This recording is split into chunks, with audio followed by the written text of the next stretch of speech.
Hi hello friends, welcome back to my channel. ಇವತ್ತು ನಾವು fish fry ತುಂಬಾ ಈಸಿಯಾಗಿ ಕ್ವಿಕ್ಕಾಗಿ ಮಾಡೋದು ಹೇಗೆ ಅಂತ ನೋಡ್ಕೊಳ್ಳೋಣ ಬನ್ನಿ. ಮೊದಲನೇದಾಗಿ ನಾನು ಒಂದು ಮೊಟ್ಟೆನ ಹಾಕೋತಿದ್ದೀನಿ.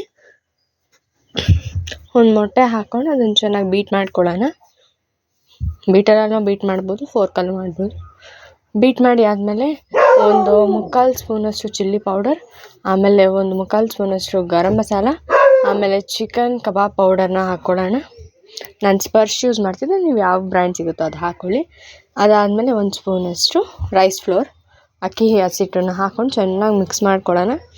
ಈಗ ಮಿಕ್ಸ್ ಮಾಡಿ ಆದಮೇಲೆ 1 ಸ್ಪೂನಷ್ಟು ಶುಂಠಿ ಬೆಳ್ಳುಳ್ಳಿ ಪೇಸ್ಟ್ನ ಹಾಕ್ಕೋತಿದ್ದೀನಿ. ರೆಡಿಮೇಡು ಯೂಸ್ ಮಾಡ್ಬೋದು, ಹೋಮ್ ಮೇಡು ಮಾಡ್ಬೋದು. ಆಮೇಲೆ ಒಂದು ಅರ್ಧ ಸ್ಪೂನಷ್ಟು ಅರಿಶಿಣ ಎಲ್ಲ ಹಾಕಿ ಚೆನ್ನಾಗಿ ಮಿಕ್ಸ್ ಮಾಡ್ಕೊಳ್ಳೋಣ. ಈಗ ರುಚಿಗೆ ಎಷ್ಟು ಬೇಕೋ ಅಷ್ಟು ನೋಡಿಕೊಂಡು ಉಪ್ಪನ್ನು ಹಾಕ್ಕೊಳ್ಳೋಣ. ಉಪ್ಪು ಹಾಕಿ ಚೆನ್ನಾಗಿ ಮಿಕ್ಸ್ ಮಾಡ್ಕೊಳ್ಳೋಣ. ಆಮೇಲೆ ಲಾಸ್ಟಲ್ಲಿ ಒಂದು ಅರ್ಧ ಉಪ್ಪು ನಿಂಬೆಹಣ್ಣನ್ನು ಹಿಂಡ್ಕೊತಿದ್ದೀನಿ. ತುಂಬಾ ಚೆನ್ನಾಗಿರುತ್ತೆ. ಇಷ್ಟೇ, ತುಂಬ ಈಸಿ ರೆಸಿಪಿ. ಚೆನ್ನಾಗಿ ಮಿಕ್ಸ್ ಮಾಡಿಕೊಂಡು ಮಸಾಲೆ ರೆಡಿ ಆಯಿತು. ಈಗ ನಾನೊಂದು ಅರ್ಧ ಕೆ ಜಿಯಷ್ಟು ಫಿಶನ್ನ ತಂದಿದ್ದೀನಿ. ಸೊ ಅದಕ್ಕೆ ಚೆನ್ನಾಗಿ ನೀಟಾಗಿ ಅಪ್ಲೈ ಮಾಡ್ಕೊಳ್ಳೋಣ. ಈಗ ಆ ಫಿಶ್ ಮೇಲೆ ನೀಟಾಗಿ ಅಪ್ಲೈ ಮಾಡಿದ್ರೆ ನೋಡಿ, ಈ ರೀತಿ ಅಪ್ಲೈ ಮಾಡಿ ಇಟ್ಕೊಂಡಿದ್ದೀನಿ. ಈಗ ಒಂದು ತವನ ಕಾಯೋದಕ್ಕೆ ಇಟ್ಟಿದ್ದೀನಿ.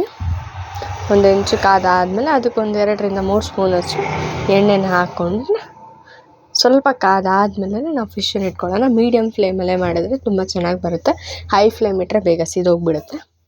ಸೊ ಮೀಡಿಯಮ್ ಫ್ಲೇಮಲ್ಲೇ ಇಟ್ಕೊಂಡು ಫ್ರೈ ಮಾಡ್ಕೊಳ್ಳೋಣ.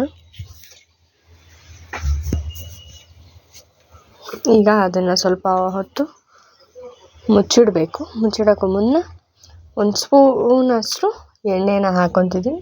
ಮುಚ್ಚಿಡೋಣ. ಒಂದು 5 ಮಿನಿಟ್ಸ್ ಒಳಗೆ ಬೆಂದೋಗುತ್ತೆ. ಬೆಂದಾದಮೇಲೆ ಇವಾಗ ಇನ್ನೊಂದು ಸೈಡ್ ಬೇಯಬೇಕಲ್ವ, ಸೊ ಅದನ್ನು ನಾವು ತಿರುಗಿಸ್ಕೊಳ್ಳೋಣ. ಇನ್ನೊಂದು ಸೈಡ್ಗೆ ತುಂಬಾ ಚೆನ್ನಾಗಿ ಬೆಂದಿದೆ. ತುಂಬಾ ಟೇಸ್ಟಿಯಾಗಿ, ಈಸಿಯಾಗಿ, ಸಿಂಪಲ್ಲಾಗಿ ರೆಡಿಯಾಗಿ ಹೋಗ್ಬಿಡುತ್ತೆ ಫಿಶ್ಶು. ತುಂಬಾ ಚೆನ್ನಾಗಿದೆ. ಈಗ ನೆಕ್ಸ್ಟ್ ಸೈಡ್ ರೋಸ್ಟ್ ಆಗೋದಕ್ಕೆ ಇವಾಗ ಮುಚ್ಚಿಟ್ಟಿದ್ದೀನಿ. ಈಗ ಮುಚ್ಚಿಟ್ಟಿದ್ದಾಗಿದೆ. ಈಗ ರೆಡಿಯಾಗಿ ಹೋಗಿದೆ ನೋಡಿ. ಎಂಜಾಯ್ ಮಾಡಿ. ಲೈಕ್, ಶೇರ್ ಆ್ಯಂಡ್ ಸಬ್ಸ್ಕ್ರೈಬ್ ಮಾಡಿ. Thank you so much for watching.